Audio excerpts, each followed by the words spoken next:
uh, doing like work in that room that I'm building. Like it's essentially going to be like my office and slash like nerd cave, right? It's where I'm going to be doing all the shooting of my content, like yada yada yada. I haven't actually, so unlike my room and unlike my living room and my kitchen, I haven't spent time in it, and so I haven't like if you have some open space, I throw in an altar. You know what? Maybe. Well, I was thinking about moving my altar because right now where my altar is, it's the window that faces my bed. So that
Give us a few minutes and we'll go ahead and get the program started.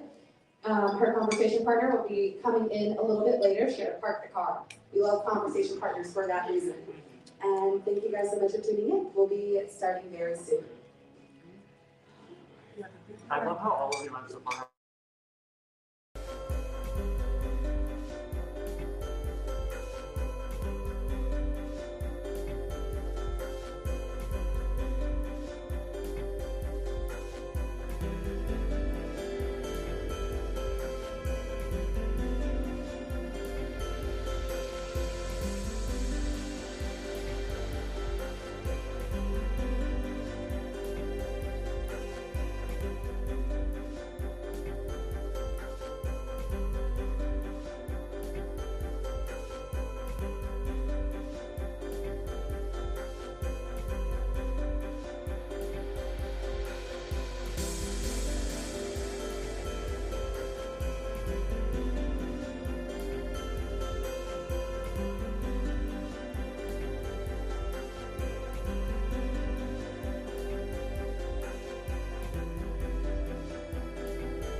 And welcome to Busboys and Poets Books Presents. We are so honored to be able to host pop culture critic, bad bitch extraordinaire, Clarkisha Kent. Let's give it up. Now, as you know, Miss Clarkisha wrote a very, very amazing book, Fat Off, Fat On, Big Bitch Manifesto. That's pretty badass, I'm not gonna lie. And so Clarkisha is a Nigerian-American writer, former columnist and author. Her writing has been featured in outlets like Entertainment Weekly, Essence, Galdem, Paper, BET, HuffPost, MTV News, The Root, and we could keep going on and on and on. She is also the creator of hashtag the Kent Test. Woo! If you've never heard of the Kent Test, this is a media litmus test designed to evaluate the quality of representation that exists for Black women and women of color in film and other media. Joining her tonight on stage, I was moonlighting, but our actual host is finally here.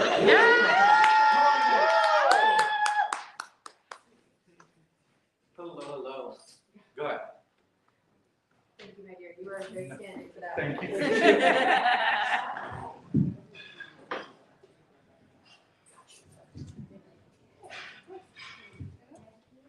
And all right, folks, we're Hello, gonna go everyone. ahead. How are you this evening? Good, doing Wonderful. It's good. good to see you. I am Wicked. Together, we are the infamous Kent sisters. Yeah. And we are here to talk about this book and, of course, about the other things that she's been doing as well and what else will come up. Let me get in here. I do apologize for being really tardy. The traffic was absolutely terrible. So, this is our author of Fat On, Fat Off, a Big Bitch Manifesto. Let's hear it for the big bitches. So rather than wasting any more time, we're just gonna get right into it. Okay, I just keep sliding right off. So we're gonna get really personal today, and we're gonna start off with the question is, what is the first book that made you cry? Ooh. Damn. Oh, God. Probably the Kite Runner. The Kite Runner? The Kite Runner fucks me up. What was it particularly that fucked you up about the Kite Runner? I mean, obviously, it's, you know, the one of the characters he assaulted, but it's the fact that, like, his friend just kind of left him. Mhm. Like, and after, like, he just, I don't want to say he didn't care, but he was, like, basically, you know, it wasn't me, so shrugs, you know. So, like, kind of that cavalier attitude. And he carried that guilt with him for a while, but I'm like, okay, guilt is whatever. You know, if you're not doing anything with it, then what's the point? It just sits there. It just sits there, yeah. It just sits there to fester. Yeah. Okay. So the second question is, what is, according to you, the most unethical practice in the publishing industry? Oh. I feel like as a, as your time moonlighting, writing for different publications, you probably have a lot to say about this. And considering that it's a kind of a climate where everything is changing in a lot of different industries, it's an interesting question that I would like to know from you. For me, I'd probably say like the disappearance of the official book tour. Only because we know these like we know like unless you're like an indie publisher, that's a different thing, right? But we know, especially if we're talking about like these the big 3, 4, whatever, they have the money, they just don't want to spend it on you, especially if you're not white, you know? So I just, you know, you're supposed to set your author up for success, and I just feel like these publishers don't care about doing that anymore. And then like the if your book doesn't hit the marks that they want to, then the easiest example, like, oh, you know, we tried diversity, it didn't work. So that probably been my like biggest beef. Okay, just that one, not anything else. I mean, I would hope that y'all pay y'all employees well, but we know how that is. You know, like we just, you know, HarperCollins people just, you know, finalized their agreement recently. Like they had to strike forever because they didn't want to pay them. So pay your fucking employees. Like, I'm not for free now. Right? No. I understand. So that leads into my next question, which is, how did publishing your first book change your process of writing or change your attitude towards publishing or any other freelance work that you were doing? I had to get more organized. I don't like being organized, but I had to get more organized. Otherwise, I wouldn't have finished the book on time. And you know, for all the ADHD havers out there like myself, y'all know how hard it is. So I really just had to get my shit together.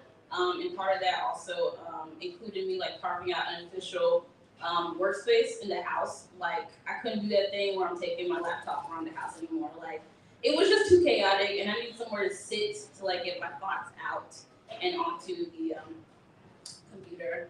Another thing I recommend if you are again an ADHD haver is get one of those like notepads for your shower. Yo. Very Showering notepad. very smart. Because whenever I just had a random idea come to me, I usually was able to shower so then I can be like, oh wait, hold on. So while I'm trying to fight the shampoo that's in my eye, like I'm now writing down. Interrupting your shower concert. You know, writing this down so I don't forget it. Because one of those things, like I'm not that person where I'm like, oh, I'll do it later. I'll just forget. I'll just forget. That's an excellent idea, folks. So now this book has got a lot of tea. Yes. It's got a lot of tea. Yes, it is. All of it is true. Yes. Okay. Yes. Everybody in your business. But that being said, to protect the anonymity of people, of course, you change the names, right? Mm-hmm. So my question is how did you go about what was the process looking like when you selected the names of characters? Oh, I'm not gonna lie. I was like on that little random name generator, like them numbers. Like, I was just like, let me just plug in here. Obviously, I checked that it makes cultural sense. Like, you know, if you're Nigerian, you know, you might not be named Bob. Like, it might be kind of random, right? So I had to pick like culturally appropriate, like randomized names. So that's mainly how I did it. Lots of Googling, lots of checking. The meaning for certain names, that kind of thing. Lots of research. Do you feel like you picked an extra sexy name for your paramours in there? I did. A little Giovanni Valentino. Right. Good. Okay, now if you didn't write, if this is not your vocation, what would you do? You can't be Beyonce. I mean, I don't want to be honest. It's too much pressure. Probably would have went into cosmetology. Like, I'm really interested in hair, really interested in nails. You know, Taurus, I'm all about beauty. So I feel like, you know, with some patience and time, I probably would have been, you know. You would have been the hairstylist. Yeah. You would have been Kim Campbell. Yes. I know that's right. Exact period. Okay. And what advice would you give to a writer working on their first book? About the process, about publishing. I'm gonna be a little graphic for a second. Like, you started out writing the book, especially your first draft, it's gonna feel like you're taking shit. Like, that's just, that's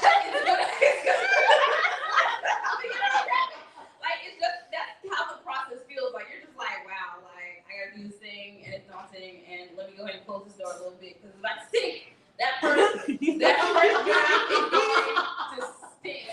Like, just nasty, so it's just gonna be disgusting. But you have to get it, gotta get it out first. And then, hopefully you have a really great editor like I did. Shout out to Ms. Lauren, Rosemary Hook. Then you have a great editor who can, sift through the shit and find find the good stuff. It's writing stuff. Writing stuff. I know people like to shit on the humanities and act like, this is a cakewalk, but it's not, There's a whole different type of work that goes into putting like words on paper. So yeah, that would be my thing. Just go ahead and do it.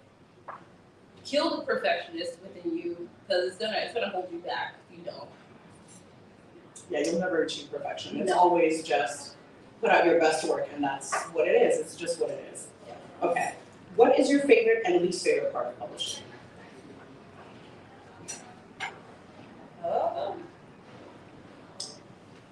Probably the promotion.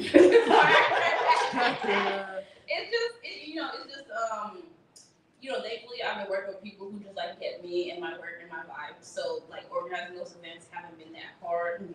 But when you're talking to people who like don't get your brand or try to exploit your brand, that gets a little irritating, because now I have to get bitchy. I have to get bitchy with you. Because, y'all won't calm Clarkisha sometimes. Sometimes the bitch gotta come out. So I think that would be my thing. Running into people in the promotion circuit who just, don't get your work, don't want to get your work. They're just worried about, the dollar sign and stuff. Which, money is important, but, it's not everything. Yeah. It's not everything. No. We're also trying to change perspectives with the things that we write. Yeah. Which is ultimately, hopefully, the idea that we have here with our Big Bitch Manifesto. So tell me, we know that your writing process changed from being a culture critic to now being a published author, which congratulations. So tell me, what part of the book was the most fun to write? Was it the sex? I would say actually the ironic chapter would be my suicide but specifically. Wow, that got really But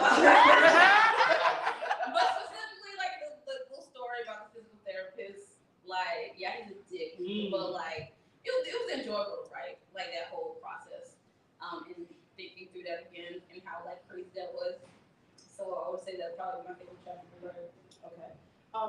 So what was the process of you writing this? Did you start off with a draft? Did you just go for broke and put everything on a page? Did you do any planning? How did you really approach this? How did you get the title and the pages? Tell me a little bit about that process. Well, my agent and choreographer is in the audience. Yes. So first they worked with me before we even talked with Feminist Press. They worked with me to like put together like essentially like a pitch like package, but like for books. I don't know the proper verbiage. I'm sorry. Like yes, something like that. So then I outlined most of like the chapter names. Like I already knew I was gonna take some inspiration from Scrubs, which is like my second favorite show ever. Behind BoJack Horseman, which is my first favorite show ever. After that, I already had written the bisexual chapter with like bisexual dude. So I was like, okay, the bisexual dude stuff. I was like, okay, I got that down. And then, in the Feminist Press, they liked it, so they took us on. And then later, with the title and the subtitle, my original subtitle was long as fuck. Long as fuck, for no reason. No. So the subtitle was just It was a little hard.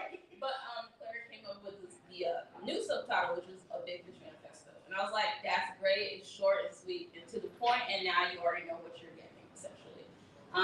So yeah, that's pretty much how it happened.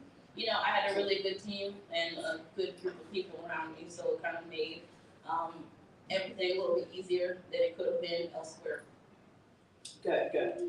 Okay, so tell me, what perspectives or beliefs have you challenged with this book within yourself, and then you hope to challenge with other people? And can you tell me if that process was very cathartic for you?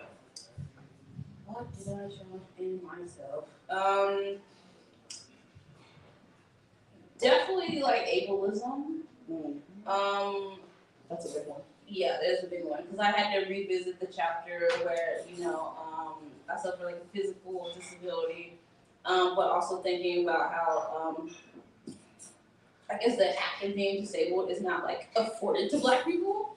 Like being Black is already its own thing, right? But like when you're a Black person, you say you have ADHD, you have autism, you have this, you have that. Like people kind of look at you like you have 6 heads.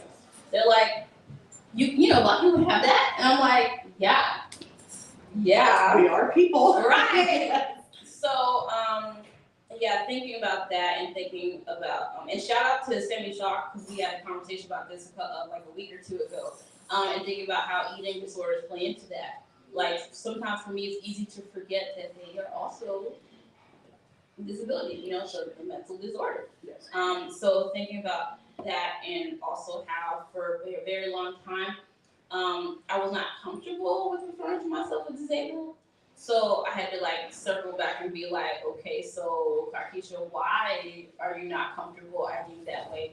And then basically once I answered that, I was able to finish that chapter like in a way that was like honest, and not like holding back or withholding, important tidbits in my evolution about that.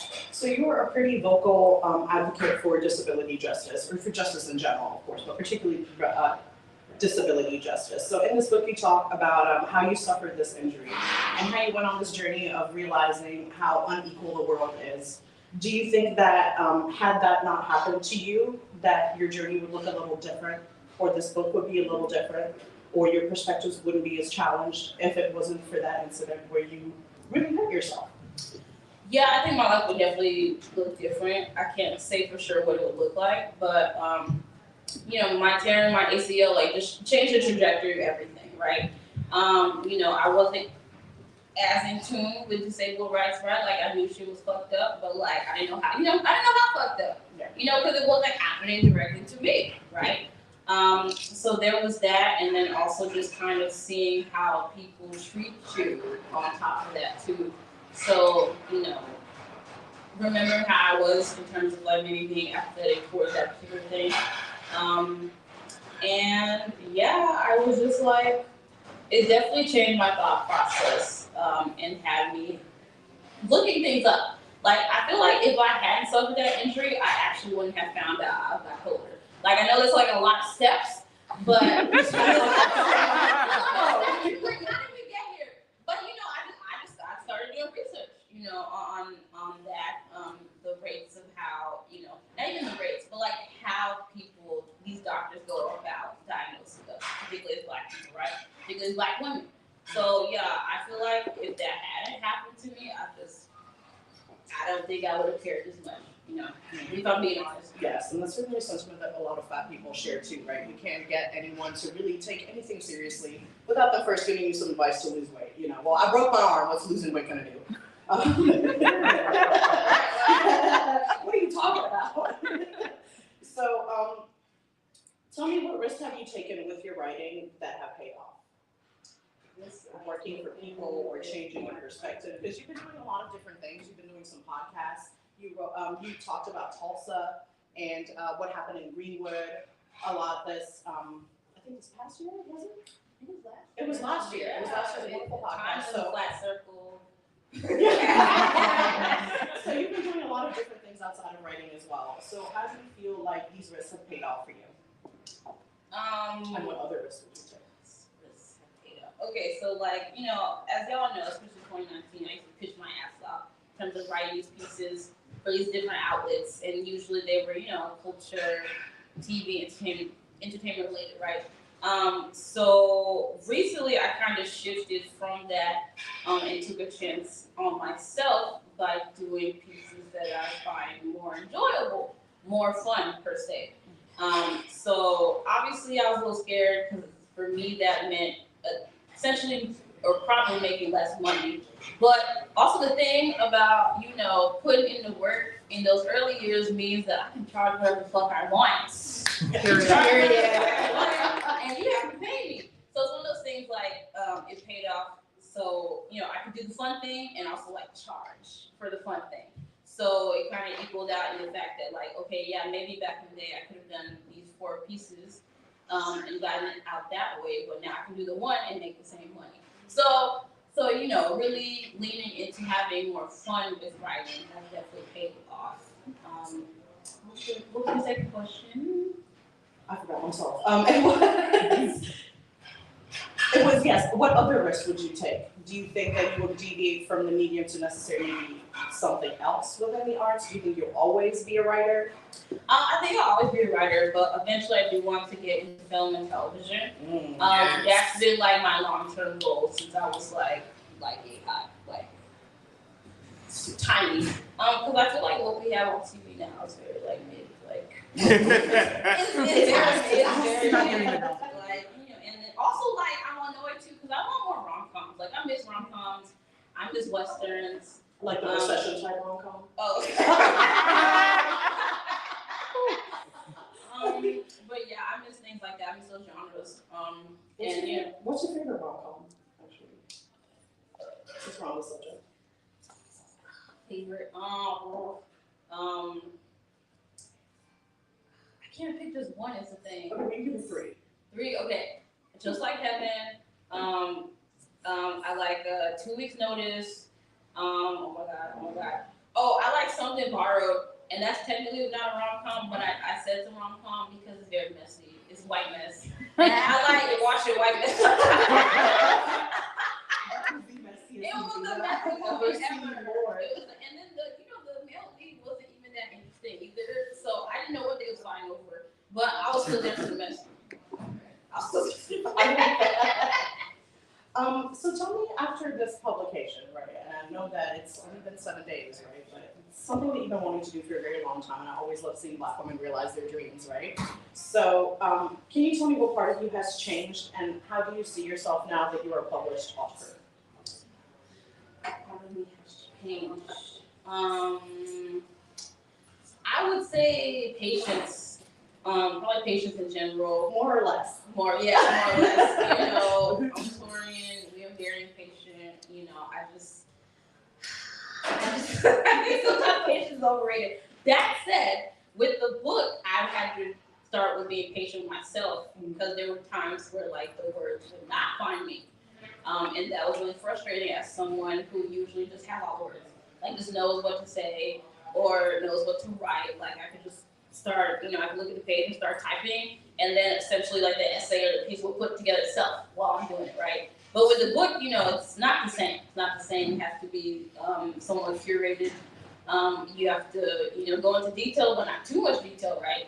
So, yeah, I would say writing this book definitely taught me to be patient with myself. And then obviously that patience has like bled into my, into personal relationship too, which is good, I want to try to be patient with other people because I've had a lot of my friends, extend that grace to me as well. So more patience. More patience is always a good thing. So tell me, what parts of the creative process do you enjoy the most, and which are the most challenging? Part of the creative process I enjoy the most. I'll probably say the vulnerability is pretty challenging, isn't it? Because Oh it's yeah, very vulnerable. yeah. I didn't. And you don't like people in your Like business. half of that stuff, Yeah. I actually half the stuff in the book I didn't want to put in there. I was like, and then my editor was like, "Girl, can you?" And I'm like, "Okay, I'm gonna get over myself." But yeah, half of the stuff I didn't want to put in there. But other than like it's the parts I enjoy. Other than that, I think the brainstorming process before the outline. The outline is very tedious, very time consuming. But like the brainstorming process in terms of like literally just trying to come up with what I think I want to write is fun. Because at that point you can just throw shit at the wall. Like that's the part where you can throw shit at the wall, see what sticks. Now after that, that's when you have to get a little serious. But I do like the brainstorming because I be coming up with all sorts of outlandish shit during the brainstorming session. That shower notepad. Yeah, that shower notepad. Okay, excellent. So now tell me, what is your favorite cuss word?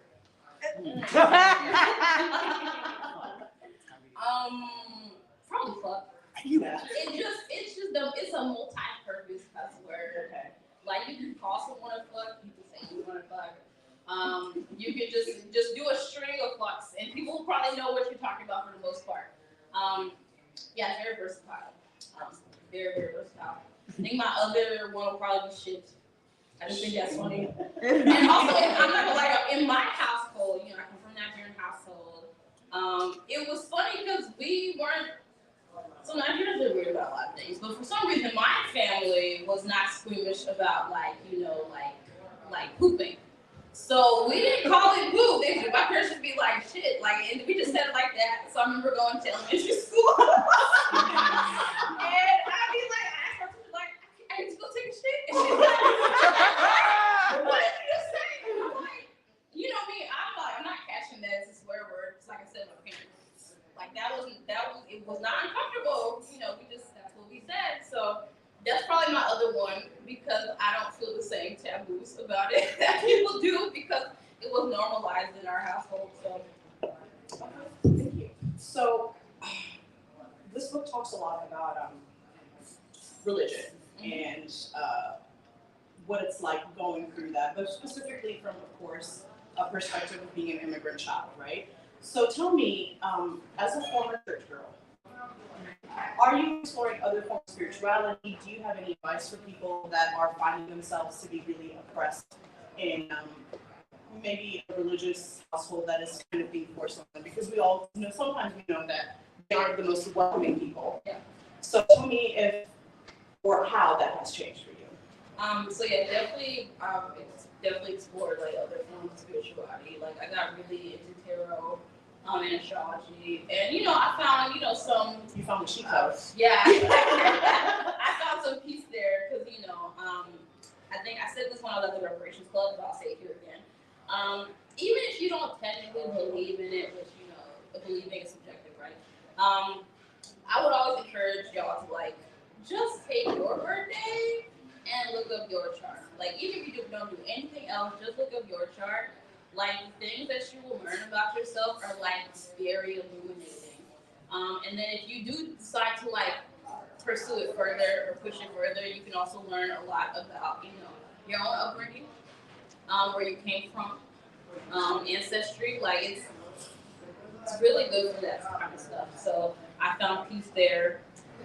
In terms of like thinking about other people who may be like dealing with oppressive religious environments, I would definitely say hang in there. And I also add that at some point, whenever you can, and when you have that community wave behind you, leave.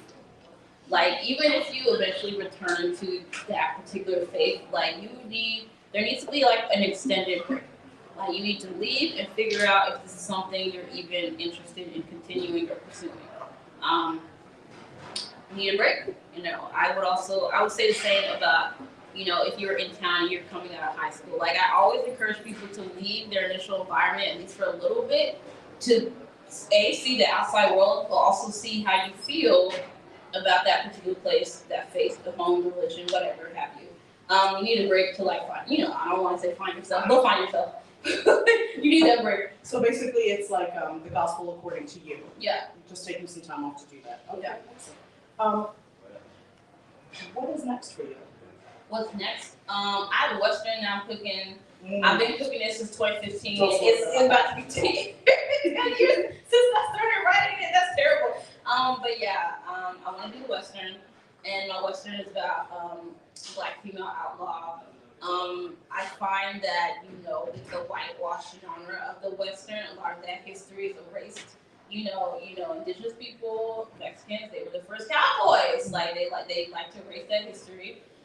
People also forget that this so-called Wild West period happened after slavery and right before Jim Crow. So we're talking about Reconstruction. That history has gotten divorced from the genre. So in my book, I want to talk about it, and also talk about what happens when you have to deal with the legacy of slavery in your family, but also have to deal with maybe the fact that not just like regular racism, but like super racism. Like even in the Wild West where they're technically no rules, you still have people wanting to enforce that particular oppression on you, which is crazy. So that's kind of what I wanted to get into, like a lot of that forgotten history, and where it overlaps to, because Black cowboys were also a thing.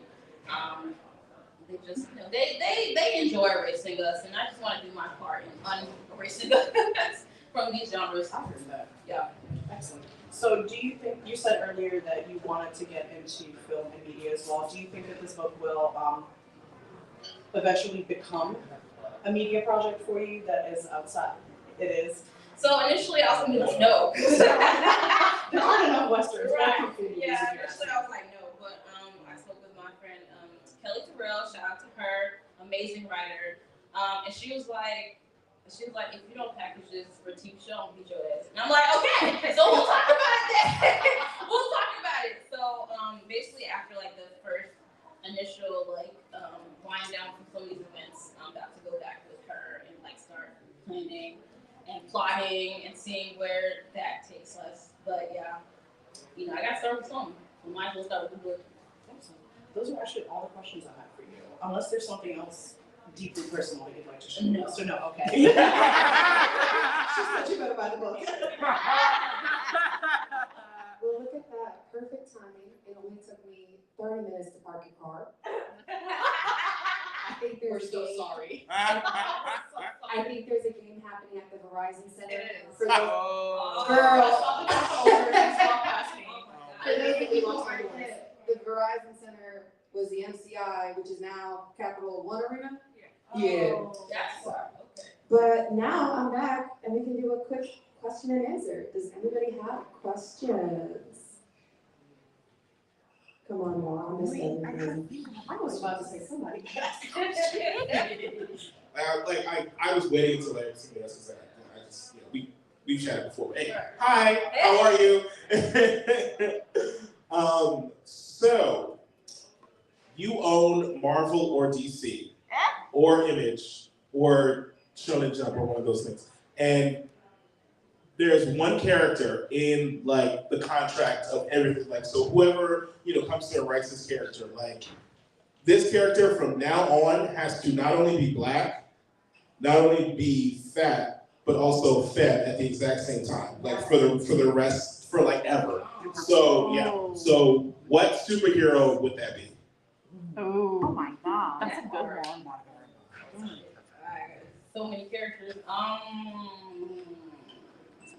Insert to audio. They gonna Oh be my black God. today. They gonna be black today. You know what? What's her face? Is it Martian Girl? Is that her name? Miss Martian? Miss Martian, Yeah. I don't understand why. I mean, I know the history, but I don't understand why Martian Manhunter is black and then she's white. I thought that was always weird. I was like, I'm just gonna make both of y'all black, Yeah. and then I'll make her fat to like balance it out. You know what I'm saying? Yeah, I just like the idea of thinking about like aliens and what's foreign, and how that works in comparison to someone like Superman, you know, like the country boy from middle America, corn-fed, that kind of thing, and thinking about like how he's treated versus how they're, how they're treated, right? I don't know how race and gender works on Krypton, but I feel like it'd be an interesting thing to explore side by side with like the Martians. All right. One more thing. Just thank you for like everything. As someone who literally had a checkup earlier this week, and had to step on the scale and kind of face that. Just like your constant dedication to uplifting fat black people is amazing. So thank you. Appreciate it. Thank you.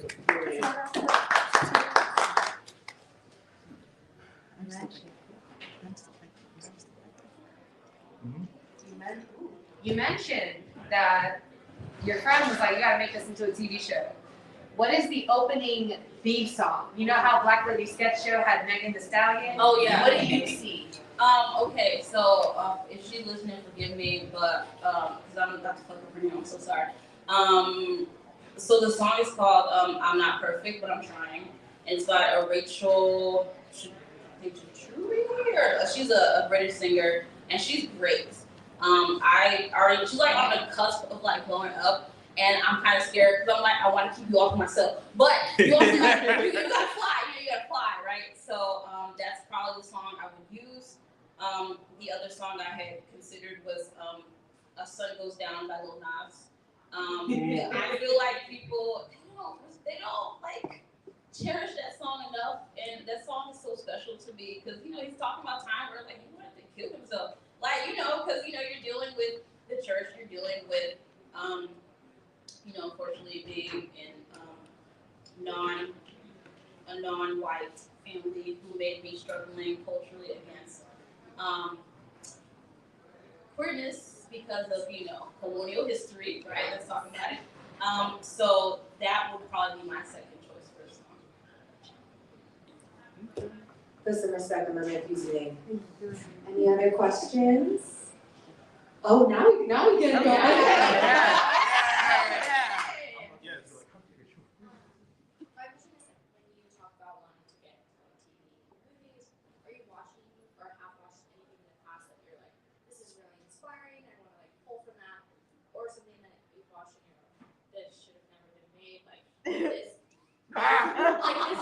Something that I really never want to do again.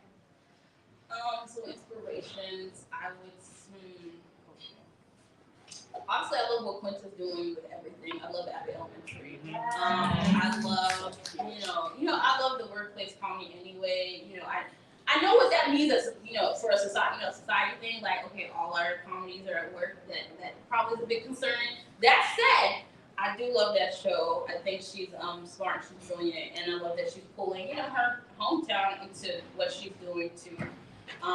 So that'd probably be a big inspiration for me because she put everybody she knows and loves on, and that's the kind of thing I want to do. Like I'm trying to be her or like Black Adam Sandler. Like he puts all his friends, and he do not care. He don't care what the movie's about. You're gonna see all his friends there. And I love that kind of shit. I love that kind of shit. Like, why not? Things that I like, anti-inspirational things. I would say, Sierra Burgess is a big loser. I really fucking hate that movie. Like, it was just so bad. And I think it highlighted a lot of issues I also have, unfortunately, with white fat people, right? So the same issue I have with white gay people, and that like that one marginalization is the only thing that's holding you back. And you know, people are resentful about that and don't want to, you know, truly be about the intersectional life. They just want to kind of get what they can out of it. So yeah, that movie was, I didn't like it. And it was so bad that I was cheering for the thin white girl. That's how bad. You are so awful. I'm cheering for the bitchy thin white girl because she has more depth and, you know, surprisingly enough, kindness in her bones than you do. So yeah, I hate that movie. I wish I could unsee it. I really do. I think the other thing I would also try to avoid is like what they did to Kate in This Is Us. Like the only thing she was ever concerned with was the fact that she was fat, and that's just unrealistic to me. Like we have, you know, despite the oppression that we face, we have such rich lives, you know. So the fact that that's what she kept going back to, I'm like, girl, can you come up with something else? Like, I'm sorry, like I don't care. Like this is the second season, the second or third season you try to lose weight. Like I don't want to be that person to tell you, but it might not be in the cards for you. You know, you have to be okay with that. You know, so. And so part of your journey as being a fat person too is also coming to reconcile the fact that, you know, maybe thinness isn't for you, but it doesn't need to be. You know, you have to be kind to your body. It shows up for you every day, no matter what you put it through. Yeah. Amen. Amen. Yeah. Excellent question, by the way. Pass that around. Yeah. I couldn't hear you either. Okay, thank you. Thank you for your work. I haven't read it, but I am so ready to read it. It might skip all my other to be read. Thank you. So I was going to ask you, what did you think about The Heart of the Claw on Netflix? Because I know you're into westerns, and I'm not much into westerns, and that was one of my first one time. I don't know if you can call Django a western. I mean, it is. It's a spaghetti western. I know we're not supposed to like that movie, but I love it. I'm sorry. I do, and it's because of Jamie Foxx. Jamie Foxx makes that movie. Like when I found out that Will Smith was up for the part, I was like, I am so glad. I am so glad that didn't happen. Like he doesn't have the same sauce that Jamie Foxx does. So Jamie and Christoph Waltz make that movie. So yeah, it totally counts. As for The Harder They Fall, I'm a little so you know, I love black people. I try to support everything they do. I really try. Sometimes I'm like, I didn't like it, but sometimes I won't say nothing. But for The Harder They Fall is very interesting because all the villains, quotation, right? All the villains were more interesting than like our main team, who was supposed to be the good guys. I also didn't like that they cast what's her face? Zazie. That they cast her as Stagecoach Mary because Stagecoach Mary was a large, dark-skinned, fat black woman. So I found that very violent, the way that they did that. So I kind of already was not into the movie like when that happened. But I came for Idris, even though he's being a dickhead right now, and I came for Regina Kent. Regina was great in that role. I loved her in that role.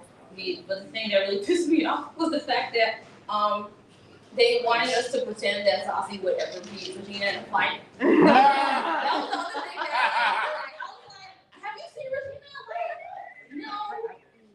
So that was kind of my thing. I think it could have been a really good movie. I thought it was okay, like not terrible, but I feel like for it to really have worked, like our hero, which is played by John Majors, our hero needs to be more charming and more like when you're in a western, you need that character that has swagger.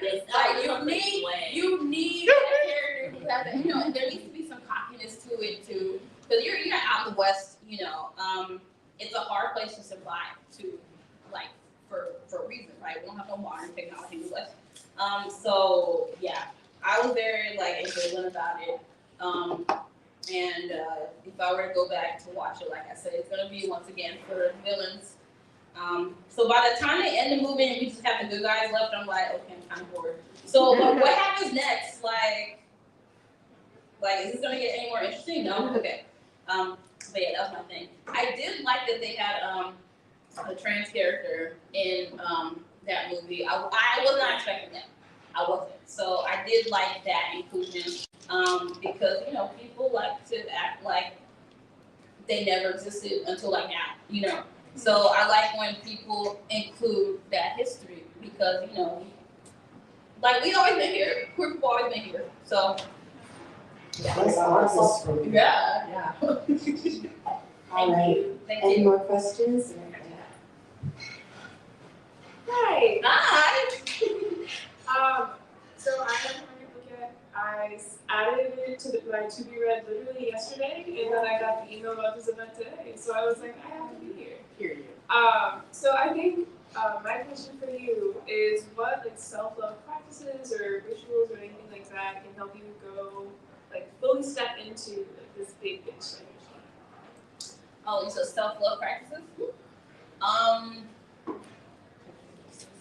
Yeah, so definitely like I mentioned in some earlier conversations and interviews, I threw out my skill.